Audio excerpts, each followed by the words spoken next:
Era una noche cálida en Uruapan. El aire olía a copal y a pan recién horneado. El Festival de las Velas llenaba la plaza central de música y risas. Familias enteras caminaban entre los puestos, niños sostenían faroles de papel y los músicos entonaban canciones típicas bajo la luz temblorosa de miles de llamas.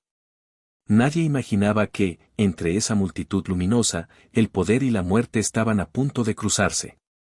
A las 21:58, el alcalde Carlos Alberto Manso Rodríguez sonreía mientras saludaba a los asistentes.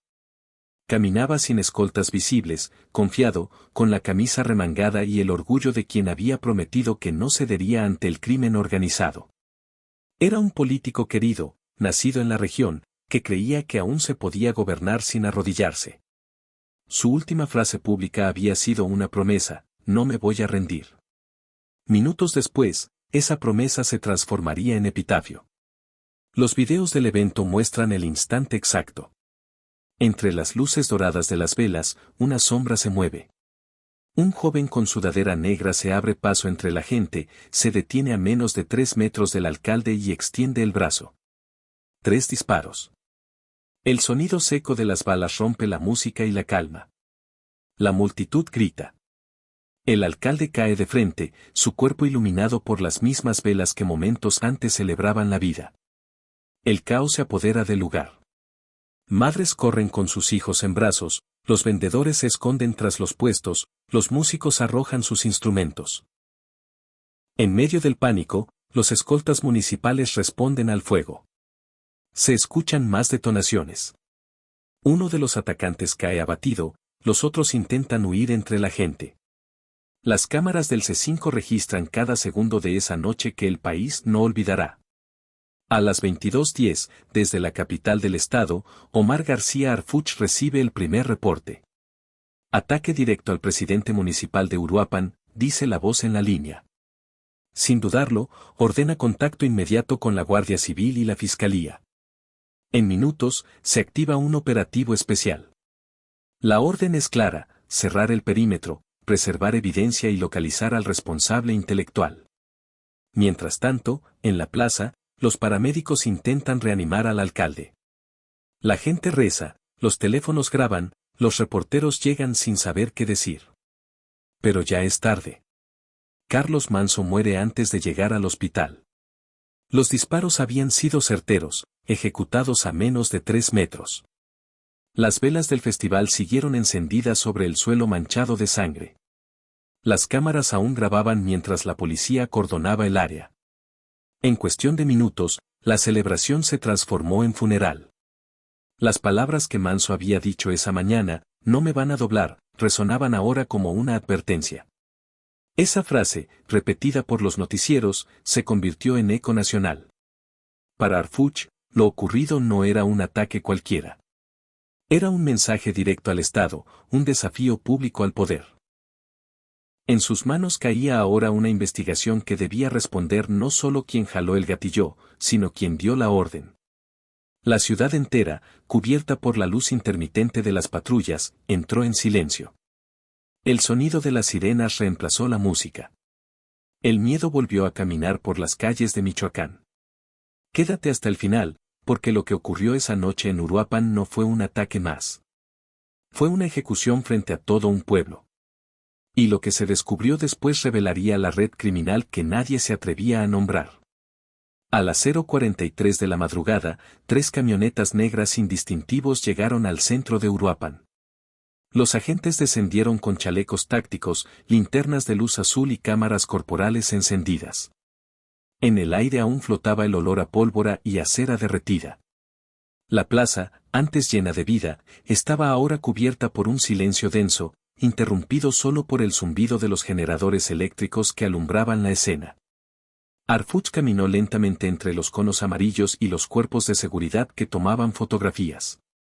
Sus botas resonaban sobre el pavimento húmedo.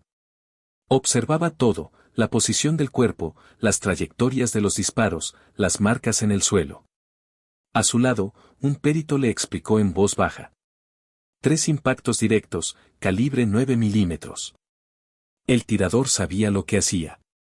El comandante asintió sin hablar. Sabía que ese nivel de precisión no venía de un aficionado. En un rincón, los agentes encontraron una pistola tirada entre velas rotas y vasos de papel. El arma tenía grabadas las iniciales CJNG en la empuñadura. A su alrededor, varias huellas parciales. A unos metros, una chamarra negra manchada con sangre fresca. Dentro del bolsillo, un teléfono sin chip y un billete doblado en forma de cruz. Era el tipo de rastro que solo deja a alguien que no planeaba sobrevivir. A las 2:15, los peritos confirmaron que uno de los atacantes abatidos era menor de edad. Su identificación mostraba un nombre falso, pero en la base de datos ya aparecía como desaparecido desde meses antes. Los agentes intercambiaron miradas. Era la segunda vez en menos de un año que un menor participaba en un asesinato político en Michoacán. Harfuch frunció el ceño. Esto no es casualidad. Los están usando. Las cámaras de seguridad del C5 comenzaron a mostrar la secuencia completa. A las 21:56, 3 hombres entraron al evento desde calles diferentes. Uno se detuvo junto al escenario, otro junto a un puesto de tamales, y el tercero, el más joven, avanzó directo hacia el alcalde. Los movimientos eran sincronizados. Al momento del ataque, los otros 2 se retiraron en direcciones opuestas mientras un cuarto vehículo esperaba con el motor encendido a 3 cuadras de distancia. Esa coordinación no era obra de improvisados. Era un golpe planeado con precisión militar. Mientras observaba las grabaciones, Harfuch notó algo más inquietante. Ninguna patrulla municipal se movió durante los primeros 3 minutos del ataque. Las unidades permanecieron estacionadas, con los radios en silencio. Era como si alguien hubiera dado la orden de no intervenir. A las 3 de la mañana, el comandante reunió al equipo en una pequeña carpa blanca junto al perímetro de seguridad. Sobre la mesa, colocó fotografías, mapas y reportes. Esto fue una ejecución pública. No lo mataron por error, lo mataron para enviar un mensaje. Quiero los nombres de todos los policías que estaban de guardia, de los que no respondieron y de quien los mandó callar. Las luces de las patrullas parpadeaban detrás de él. Afuera, los reporteros buscaban declaraciones y los vecinos observaban desde las azoteas. En los celulares, la imagen del alcalde cayendo ya se había vuelto viral.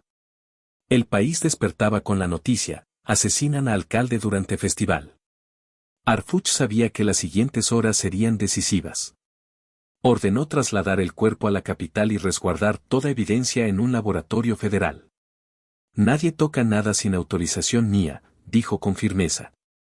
La orden fue clara: no confiar en nadie, ni siquiera en las autoridades locales. Esa madrugada, mientras el convoy salía de Uruapan, el comandante miró por la ventana los restos de velas aún encendidas sobre el suelo. Pensó en lo simbólico que resultaba, una ciudad que seguía ardiendo aunque intentaran apagarla. Al amanecer, la ciudad seguía paralizada. Los camiones de basura no pasaron, las escuelas suspendieron clases y los comerciantes cerraron sus locales. En las radios locales solo se hablaba de una cosa: el asesinato del alcalde frente a su gente. En las oficinas de inteligencia, Harfuch revisaba cuadro por cuadro las grabaciones del C5. Cada movimiento, cada sombra, cada reflejo en los vidrios podía revelar una pista. A las 7:12, uno de los analistas detuvo la imagen y señaló la pantalla. En una esquina del video, un vehículo gris esperaba con las luces apagadas. Permaneció inmóvil durante varios minutos y arrancó justo después de los disparos. La cámara captó la placa trasera parcialmente visible. Era un número repetido en otros registros de vigilancia, un Nissan Frontier 2016, vinculado meses atrás a una investigación por secuestro. El sistema rastreó la ruta. El vehículo avanzó por la calle 5 de Febrero, giró en Constitución, tomó la carretera libre hacia Apatzingán y desapareció a la altura del puente La Basilia. Pero no lo hizo solo. Un segundo auto, un sedán blanco, lo siguió de cerca, bloqueando el paso de los vehículos que intentaban acercarse. Era una huida coordinada, con cobertura. Harfuch ordenó desplegar drones de rastreo. A las 9:35, una de las unidades aéreas detectó el vehículo incendiado en una brecha rural, completamente calcinado. Dentro no había cuerpos, solo casquillos, restos de una chamarra y un radio de comunicación destrozado. En la frecuencia del radio aún se escuchaban fragmentos de transmisión. Objetivo cumplido, repito, objetivo cumplido, saliendo del perímetro. La voz era masculina, con acento del occidente del estado. Los técnicos del área de inteligencia confirmaron que la señal provenía de un canal restringido, utilizado por cuerpos de seguridad municipales. Esa coincidencia hizo que todos en la sala se miraran en silencio. Alguien, desde adentro, había facilitado la comunicación y liberado el paso de los sicarios. A las 10 de la mañana, Harfuch convocó una reunión de emergencia con el fiscal estatal. Entró a la sala con un dossier bajo el brazo y lo arrojó sobre la mesa. Aquí están los registros de radio. Las frecuencias usadas esa noche coinciden con los códigos internos de la policía municipal. Si no hubo complicidad, entonces hubo ceguera voluntaria. El fiscal, incómodo, solo alcanzó a decir: necesitamos confirmar, no podemos señalar sin pruebas definitivas. Harfuch lo interrumpió. La prueba es el silencio. Nadie respondió durante 3 minutos. En una emboscada, 3 minutos es una eternidad. Mientras tanto, en los barrios de Uruapan, comenzaron a circular rumores. Decían que los sicarios habían escapado por la brecha de Zumpimito con ayuda de una patrulla que les abrió paso. Otros aseguraban que el tirador principal era un menor reclutado semanas antes en Buenavista. Nadie sabía con certeza que era verdad y que era miedo, pero todos coincidían en algo. Alguien poderoso había ordenado callar. A las 12:20, una fuente anónima envió un mensaje cifrado al número oficial de denuncias: busquen el video del puesto de tacos frente a la plaza. Cuando los analistas accedieron al material, quedaron helados. En la grabación se veía al alcalde saludando a un grupo de policías segundos antes del ataque. Entre ellos, uno miraba constantemente hacia su radio. En el momento del primer disparo, ese agente no se movió. No disparó, no corrió, no gritó. Solo observó. Harfuch detuvo el video y dijo en voz baja: ya lo sabía. Esto viene desde dentro. Esa noche, mientras la ciudad seguía bajo vigilancia militar, el comandante escribió en su libreta una frase que más tarde se filtraría a la prensa. En este país, los sicarios usan armas, pero los verdaderos asesinos firman contratos. La mañana siguiente al hallazgo del video fue un punto de quiebre. Las evidencias apuntaban no solo a la presencia del crimen organizado, sino a una complicidad interna que había permitido el asesinato del alcalde. En los pasillos del ayuntamiento, el miedo olía a café recalentado y papeles húmedos. Nadie hablaba, todos evitaban las miradas. A las 9, Harfuch entró al edificio municipal escoltado por su equipo de inteligencia. Los funcionarios lo observaron en silencio mientras subía las escaleras. Su presencia imponía respeto, pero también pánico. En su mano llevaba una carpeta marcada con tinta roja: Prioridad 1, confidencial. La reunión comenzó con preguntas simples. ¿Quién autorizó la reducción del perímetro de seguridad durante el festival? Silencio. ¿Por qué las cámaras de las esquinas norte y sur dejaron de grabar justo 5 minutos antes del ataque? Más silencio. ¿Y quién firmó los permisos de evento sin la presencia de policía estatal? Un secretario de seguridad municipal levantó la mirada. Tartamudeó una respuesta. Fue una decisión del comité de logística, señor. Harfuch golpeó la mesa con el puño. El comité no firma protocolos de seguridad. Alguien dio la orden. Quiero el nombre. A los pocos minutos, un agente entró con nuevos reportes. En una memoria USB se habían encontrado registros de llamadas entre un asesor del alcalde y un empresario local con nexos conocidos con el CJNG. En las conversaciones se mencionaban pagos de colaboración y la frase "el evento tiene que salir limpio". Esa expresión, salir limpio, se convertiría en clave de toda la investigación. Los días siguientes fueron una guerra silenciosa. Los funcionarios comenzaron a renunciar en masa. Algunos desaparecieron. Otros huyeron del estado. Los medios locales recibieron comunicados oficiales donde se hablaba de diferencias administrativas y malentendidos logísticos. Pero Harfuch sabía que era más que eso. Era una red de protección al crimen desde las oficinas del poder. En una de las entrevistas a puerta cerrada, un policía municipal aceptó que la orden de reducir la seguridad no había venido del alcalde, sino de un superior externo. No dijo su nombre, pero mencionó un alias, el arquitecto. Ese apodo ya aparecía en viejos informes de inteligencia relacionados con lavado de dinero y contratos falsos en el municipio. Harfuch pidió su localización inmediata. Mientras tanto, los reporteros filtraban fragmentos del expediente. Las redes sociales se inundaron de teorías, audios y documentos. En uno de ellos, se revelaba que el propio sistema de videovigilancia del ayuntamiento había sido manipulado horas antes del evento, desactivando las cámaras críticas que apuntaban al escenario. Los ciudadanos, indignados, comenzaron a dejar velas frente al edificio. En las pancartas se leía, no fue el narco. Fue el poder. Esa misma noche, Harfuch se reunió con Grecia Itzel, la viuda del alcalde, en una casa discreta en Morelia. Ella llevaba consigo un maletín con documentos personales de su esposo. Entre ellos, una carta escrita pocos días antes de morir. Decía: si algo me pasa, es porque toqué lo que no debía. Pero alguien tiene que hacerlo. Harfuch leyó la carta en silencio y la guardó en su chaqueta. Luego le dijo: no fue un ataque al azar. Lo planearon desde adentro. Y lo peor, es que lo sabían. El rostro de Grecia se endureció. No lloró. Solo asintió y respondió: entonces no lo dejemos morir dos veces. Con esa promesa, comenzó la fase más peligrosa de la investigación, exponer la verdad dentro de un sistema que vivía de ocultarla. El 12 de julio, a las 5 de la mañana, un archivo anónimo apareció en las redacciones de 3 medios nacionales y 2 internacionales. El remitente usó una cuenta cifrada y una sola palabra en el asunto: justicia. Dentro del paquete digital había videos, audios y documentos oficiales del caso Manso. En uno de los clips, se veía claramente cómo el perímetro de seguridad del festival había sido reducido por orden directa de un funcionario del propio ayuntamiento.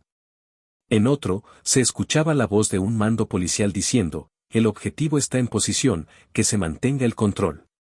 El país despertó con una noticia que parecía sacada de una película: el asesinato del alcalde había sido permitido desde adentro. Los noticieros interrumpieron su programación. Las redes sociales se incendiaron. En pocas horas, los hashtags #justicia para Manso y #fue desde adentro se volvieron tendencia nacional. Harfuch observaba todo desde su oficina, con los ojos fijos en la pantalla. Sabía que la filtración era un punto sin retorno. Alguien había decidido romper el pacto de silencio.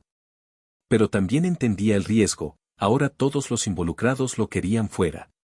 A media mañana, recibió una llamada del secretario de gobierno. Omar, necesitamos controlar esto. La información es sensible. Hay implicaciones políticas. Lo sensible es que asesinaron a un alcalde frente a su pueblo, respondió, y ustedes quieren taparlo con comunicados. El silencio del otro lado fue largo, incómodo. Luego, la voz fría del funcionario: ten cuidado con lo que haces. Hay líneas que no se cruzan. Pero ya era tarde. La línea había sido cruzada desde el momento en que las balas tocaron el cuerpo del alcalde. En cuestión de horas, la fiscalía anunció una investigación interna sobre las filtraciones. Al mismo tiempo, varios medios denunciaron presiones y amenazas. Un reportero de Michoacán Libre, el primero en publicar los audios, recibió una advertencia anónima: baja la nota o vas a terminar igual que Manso. En lugar de callar, el periodista subió un video respondiendo al mensaje: no tenemos miedo. Si ellos matan la verdad, nosotros la resucitamos. El video fue compartido más de 1 millón de veces en menos de 24 horas. La indignación se volvió colectiva. En las calles de Uruapan, la gente comenzó a reunirse con velas frente al Palacio Municipal. Los ciudadanos levantaron pancartas con frases como: no fue el narco, fue el poder. Mientras tanto, Harfuch enfrentaba la tormenta dentro del propio gobierno. En las reuniones de seguridad, lo miraban como a un traidor. Los altos mandos le exigían informes, revisaban sus comunicaciones, y un rumor comenzó a circular: querían removerlo del cargo. Pero él no cedió. Esa misma noche convocó a su equipo más cercano y les dijo con voz firme: ya no estamos investigando un crimen. Estamos peleando contra un sistema. Y si no lo terminamos nosotros, nadie más lo hará. Desde ese momento, la investigación dejó de ser institucional y se volvió personal. Los agentes trabajaban fuera de horario, en casas seguras, con copias ocultas de los archivos. Las pruebas se multiplicaban: contratos falsos, transferencias a empresas fantasma, registros de radio manipulados. Todo formaba parte de una red que unía al crimen con la política y al silencio con el poder. A los pocos días, Harfuch apareció en una entrevista transmitida en vivo. No mencionó nombres, pero sus palabras bastaron para desatar un terremoto mediático. El asesinato del alcalde Manson no fue obra del caos, fue planeado con recursos públicos. Y los responsables aún tienen oficinas. Esa frase recorrió todo el país. Algunos lo llamaron valiente. Otros, suicida. Pero nadie volvió a ver el caso igual. El impacto mediático de la filtración fue devastador. En menos de 48 horas, los nombres de varios funcionarios comenzaron a circular en medios nacionales. Las grabaciones eran tan claras que ni los comunicados oficiales pudieron desmentirlas. La crisis se desbordó. Pero el poder nunca perdona a quien lo desnuda. El 7 de julio, al mediodía, la Secretaría de Seguridad emitió un boletín urgente: se ha detectado la manipulación de información confidencial relacionada con investigaciones federales. Sin mencionarlo directamente, todos sabían que el comunicado apuntaba a Harfuch. A las pocas horas, las patrullas de la policía ministerial llegaron a su oficina con una orden de revisión. Los agentes revisaron archivos, equipos y teléfonos. No encontraron nada. Aún así, los titulares del día siguiente fueron claros. Sospechan de filtración interna, Harfuch bajo la lupa. El cerco político se cerraba. En los pasillos del gobierno, se escuchaban rumores de que querían destituirlo. Los jefes más antiguos lo evitaban, los subordinados temían saludarlo. En el fondo, todos sabían que el comandante se había convertido en un problema. Esa noche, su teléfono vibró con un mensaje sin remitente. Te quedan 3 días para callar. Ninguna firma, ninguna pista. Solo el eco del miedo. Harfuch lo ignoró. Pero al amanecer siguiente, uno de sus hombres de confianza, el agente Morales, fue encontrado muerto dentro de su vehículo, con un disparo en la cabeza. No hubo nota, no hubo testigos. El reporte oficial habló de suicidio. El comandante leyó el informe, respiró hondo y murmuró: a eso le llaman suicidio cuando lo ordena el poder. A partir de ese momento, Harfuch comenzó a operar desde la sombra. Cambió de residencia, dejó de usar su celular y solo se comunicaba mediante radios de frecuencia corta. Su equipo trabajaba dividido, en casas seguras. Cada agente tenía una sola tarea y un destino distinto para los archivos. Si uno caía, los demás seguían. Mientras tanto, en televisión, los noticieros transmitían una versión completamente opuesta. Decían que las pruebas filtradas eran montajes creados por grupos desestabilizadores. En un programa nocturno, un comentarista leyó una declaración oficial. El comandante Harfuch será llamado a declarar por la difusión de material sensible. Nadie está por encima de la ley. Grecia Itzel, al enterarse, llamó a uno de los reporteros que aún mantenía contacto con él. Díganle que no confíe en nadie. Lo quieren silenciar como silenciaron a Carlos. Pero era tarde. La maquinaria del Estado ya se movía. En la madrugada del 8 de julio, un convoy sin identificación rodeó una de las casas donde solía reunirse el equipo de investigación. Entraron sin orden judicial, confiscaron computadoras, destruyeron discos duros. Los agentes lograron escapar por una salida trasera, llevando consigo solo una copia del expediente. Esa fue la prueba que permitió mantener viva la investigación. La prensa internacional comenzó a cubrir la historia. En portales de noticias de España, Argentina y Estados Unidos aparecieron titulares como Comandante mexicano desafía al Estado tras denunciar red de corrupción. La presión crecía, pero también el peligro. Harfuch sabía que el final se acercaba. En su libreta, escribió una frase que más tarde encontrarían en su despacho vacío. Cuando el poder no puede limpiar su culpa, busca ensuciar a quien la revela. Ese mismo día, renunció oficialmente a su cargo. No por cobardía, sino por estrategia. La guerra que había comenzado en los pasillos del gobierno ahora se trasladaba a la sombra, donde la verdad podía sobrevivir lejos de los reflectores. Cuando la renuncia de Harfuch se hizo pública, los noticieros la presentaron como una decisión voluntaria por motivos personales. Pero nadie lo creyó.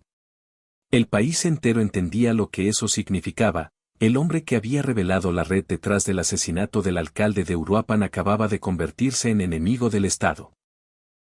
Esa noche, su rostro apareció en pantallas de televisión, periódicos y redes sociales. Los programas de opinión discutían su paradero. Algunos lo llamaban traidor, otros, mártir. En la capital, un grupo de ciudadanos se reunió frente a la Secretaría de Seguridad para exigir protección para él. Llevaban pancartas que decían, Harfuch no huyó, lo están cazando. Mientras tanto, en un cuarto oscuro de una casa segura en Morelia, el comandante observaba las noticias en silencio. Frente a él, una computadora portátil mostraba el progreso de una carga cifrada. Eran los últimos archivos de la Operación Justicia, contratos falsos, reportes forenses, grabaciones de llamadas y un documento sellado con la firma de un gobernador. Todo eso estaba siendo enviado a servidores internacionales bajo una clave de acceso compartida con periodistas en 3 países. La transferencia tardaría 2 horas. Harfuch no tenía tanto tiempo. A las 2:37 de la madrugada, escuchó el ruido de motores acercándose. Apagó la luz, tomó su pistola y esperó. En el exterior, 3 vehículos sin placas rodearon la casa. De uno de ellos descendieron hombres vestidos de civil. No había sirenas, ni gritos, solo órdenes secas. El comandante salió por la puerta trasera, atravesó un taller abandonado y se perdió entre las sombras. A las 3:01, la transferencia de archivos terminó. La verdad estaba a salvo. Al amanecer, las noticias anunciaron una operación de búsqueda contra un exfuncionario prófugo. Los voceros lo acusaron de uso indebido de información clasificada y colaboración con agentes extranjeros. Pero en las calles, la gente no lo veía como fugitivo, sino como símbolo. El hashtag almohadilla donde está Harfuch se volvió tendencia mundial. En una entrevista anónima, un periodista extranjero reveló haber recibido un paquete digital firmado con la clave Niñez de Fuego. Dentro estaban los documentos que probaban que fondos públicos habían sido usados para financiar la red de reclutamiento de menores. La publicación estremeció a toda América Latina. Por primera vez, la verdad ya no pertenecía a un hombre, sino a un pueblo entero. Mientras tanto, en Michoacán, la represión se intensificaba. Los aliados de Harfuch fueron detenidos, los periodistas silenciados. Algunos huyeron al norte, otros desaparecieron. Pero el movimiento ciudadano seguía creciendo. En las paredes de Uruapan aparecieron pintas con su rostro y la frase: No huyas, comandante. El pueblo te cuida. Durante semanas, circularon rumores sobre su paradero. Algunos decían que había escapado al extranjero, otros aseguraban que seguía en la sierra, protegido por comunidades que lo consideraban un héroe. Pero una noche, un nuevo video apareció en internet. En él, la figura de un hombre cubierto con una capucha hablaba con voz distorsionada. No me busquen. No necesito protección. Lo importante no soy yo, es la verdad. Y la verdad ya no se puede matar. El video duró menos de 1 minuto y desapareció poco después. Los analistas confirmaron que la voz era suya. A partir de ese momento, Harfuch dejó de ser persona y se convirtió en símbolo. Su nombre fue pintado en los muros de cada ciudad, su rostro en camisetas, su frase en carteles de protesta. El gobierno intentó borrar su memoria, pero era inútil. Porque cuando un país encuentra en un hombre la representación de su conciencia, ya no hay decreto que lo desaparezca. En los meses siguientes, las filtraciones siguieron apareciendo bajo la misma firma digital, Justicia MX. Nadie sabía quién las enviaba, pero todos sabían de quién venían. Primero fueron marchas pequeñas. Madres con fotografías, estudiantes con pancartas, periodistas con cámaras. Pero en menos de una semana, el movimiento se extendió por todo el país. Lo que comenzó como protesta por el asesinato del alcalde Manso y la persecución de Arfuch se transformó en una revuelta nacional por la verdad. En Ciudad de México, miles de personas caminaron por Paseo de la Reforma con velas en las manos. En Guadalajara, los colectivos tomaron la Plaza de Armas y proyectaron sobre la catedral las palabras Justicia MX vive. En Michoacán, campesinos y comunidades indígenas bloquearon carreteras con mantas donde se leía, no más silencio, no más miedo. Los videos de las manifestaciones inundaron las redes. En ellos, jóvenes gritaban consignas mientras ondeaban banderas manchadas con pintura roja. Cada rostro reflejaba el mismo sentimiento, hartazgo. Por primera vez, los mexicanos ya no pedían explicaciones, exigían cuentas. Los noticieros internacionales dedicaron coberturas especiales al fenómeno. En Washington, París y Buenos Aires, periodistas hablaban del despertar mexicano. Las imágenes del pueblo marchando con velas se volvieron ícono mundial. Incluso Naciones Unidas emitió un comunicado pidiendo protección para los manifestantes y exigiendo transparencia en las investigaciones sobre los crímenes políticos recientes. Mientras tanto, el gobierno intentaba contener el caos con comunicados vacíos y ruedas de prensa sin respuestas. Los funcionarios repetían frases ensayadas. La nación está estable. No hay motivos de alarma. Pero los videos hablaban por sí solos, patrullas incendiadas, enfrentamientos, ciudadanos cantando el himno frente a los escudos antidisturbios. En los estados del sur, los alcaldes comenzaron a renunciar. En el norte, policías locales declararon su apoyo al movimiento. Era como si el país entero hubiera decidido dejar de obedecer. El miedo que durante décadas mantuvo al pueblo en silencio se rompió como una presa desbordada. En Morelia, una joven tomó un micrófono improvisado en medio de la multitud y gritó: "Nos quitaron la justicia, pero no la voz. Y mientras alguien la use, ellos no ganan". Su discurso fue grabado y transmitido en vivo. En menos de 24 horas, el video superó los 10 millones de reproducciones. La frase se convirtió en lema del movimiento. Grecia Itzel, la viuda del alcalde, reapareció públicamente después de semanas de silencio. Subió a una tarima improvisada frente a la plaza principal de Uruapan. Vestía de negro, con el rostro firme. Cuando habló, el ruido de la multitud se apagó. Mi esposo murió frente a su pueblo. Creyeron que el miedo nos iba a callar, pero aquí estamos. Cada vela encendida hoy es una promesa de que no los vamos a dejar en paz.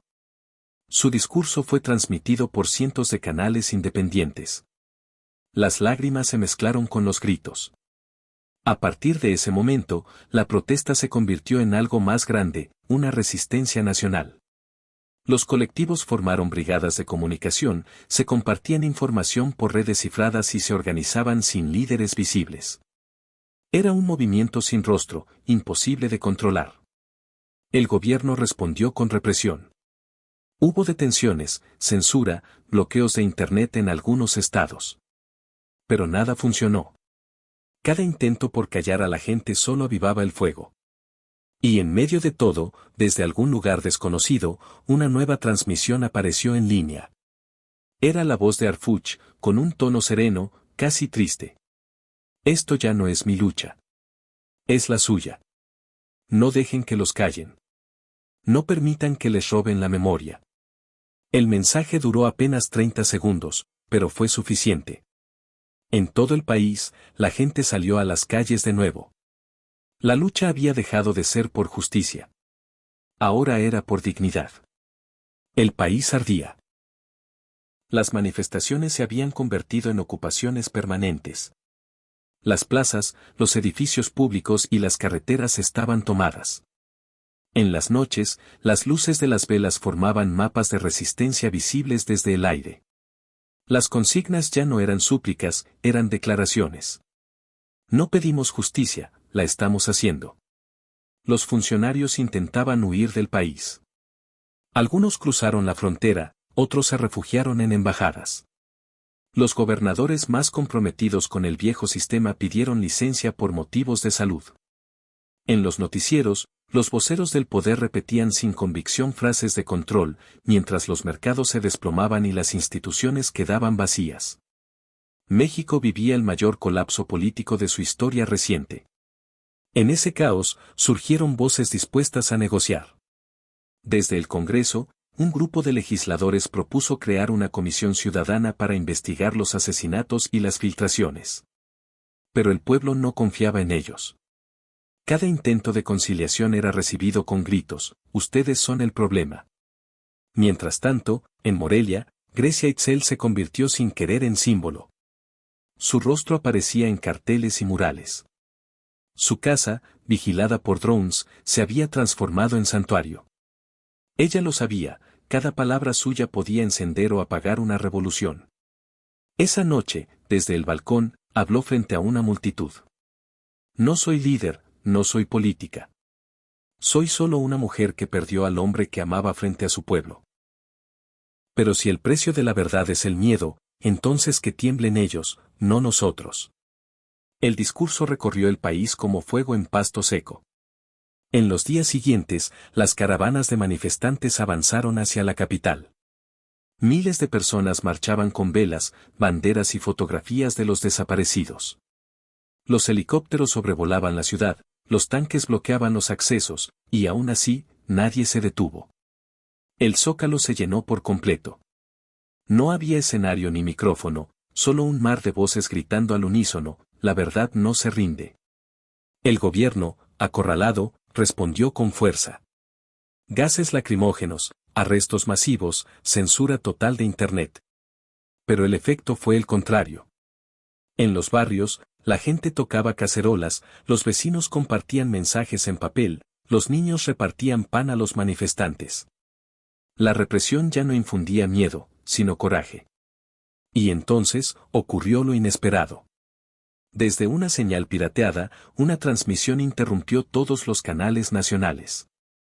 En pantalla apareció el rostro de Arfuch, grabado días antes, con la voz firme y mirada cansada. Si están viendo esto, es porque no pudieron callarnos. Las pruebas están en manos del pueblo. La corrupción que destruyó a México no se limpia con discursos. Se limpia con memoria. El mensaje duró menos de 2 minutos, pero fue suficiente. En cuestión de horas, se difundió por miles de dispositivos, replicado por servidores en todo el mundo. Era la prueba definitiva. Nombres, fechas, contratos, transferencias. El corazón podrido del sistema expuesto ante todos. Las renuncias comenzaron de inmediato. El fiscal general fue destituido. El secretario de Seguridad huyó al extranjero. Los medios que antes guardaban silencio comenzaron a hablar. La cadena de mando colapsó. En la madrugada del 15 de julio, el presidente apareció en cadena nacional con el rostro pálido y las manos temblorosas. Asumo la responsabilidad política de lo ocurrido. El país necesita una nueva etapa. Fue la primera vez que el poder pidió perdón. Pero el pueblo no aplaudió. Solo guardó silencio. En ese silencio nació algo nuevo, una nación que entendió que la verdad no pertenece a los poderosos, sino a quienes se atreven a defenderla. Meses después del derrumbe, las calles del país lucían distintas. Las paredes antes cubiertas de propaganda ahora mostraban murales con los rostros de Arfuch, Grecia Itzel y Carlos Manso. En cada esquina había velas, flores y fotografías. Las plazas públicas ya no eran espacios de miedo, sino de memoria. En ellas, la gente se reunía para recordar el día en que México decidió no callar. El Congreso aprobó la creación de la Comisión Nacional por la Verdad, integrada por ciudadanos, periodistas y activistas. Su primera resolución fue simbólica pero poderosa: reconocer que el asesinato de Carlos Manso fue un crimen de Estado. Ningún decreto había tenido tanto peso moral en la historia moderna del país. Los archivos filtrados por Harfuch fueron utilizados como base para abrir procesos judiciales en tribunales internacionales. Algunos de los responsables fueron capturados fuera del país, otros, aún prófugos, eran perseguidos por Interpol. Pero más allá de los juicios, el verdadero cambio estaba ocurriendo en el corazón de la gente. Las escuelas incluyeron el caso Manso en los programas de educación cívica. En las universidades, se impartían seminarios sobre transparencia, corrupción y derechos humanos. Y en los barrios, los colectivos ciudadanos seguían activos, cuidando que la historia no se repitiera. En una de las plazas de Uruapan, un monumento improvisado lleva inscrita una frase en acero. No fue un crimen. Fue una advertencia. Grecia Itzel, ahora dedicada a proyectos sociales, se negó a ocupar cargos políticos. No quiero poder, dijo en una entrevista, quiero memoria. Cada año, el día del asesinato del alcalde, encabeza una caminata silenciosa con madres, jóvenes y periodistas. En cada paso, repite las palabras que marcaron su vida. La verdad no muere. Solo espera a que alguien la diga. De Harfuch, poco se supo después de su última transmisión. Algunos aseguran que vive bajo otra identidad, otros que murió en el exilio. Pero su voz sigue apareciendo en nuevas filtraciones, en documentos anónimos que llegan a manos de organizaciones internacionales. Su firma digital, Justicia MX, se convirtió en leyenda. Hoy, su nombre simboliza una idea. Que la verdad no necesita permiso para existir. Que un país no se levanta por decreto, sino por conciencia. Y que cuando el miedo cae, nace la dignidad. El pueblo mexicano aprendió que no hay bala capaz de matar una historia cuando ésta pertenece a millones. Porque Harfuch, Grecia y Carlos Manso no solo desafiaron al poder, le recordaron al país que la verdad, una vez revelada, nunca vuelve a dormir. Si esta historia te conmovió, comparte este video. Deja tu opinión en los comentarios y suscríbete para conocer las verdades que el poder intenta esconder. Porque mientras la memoria siga viva, México nunca volverá a ser el mismo.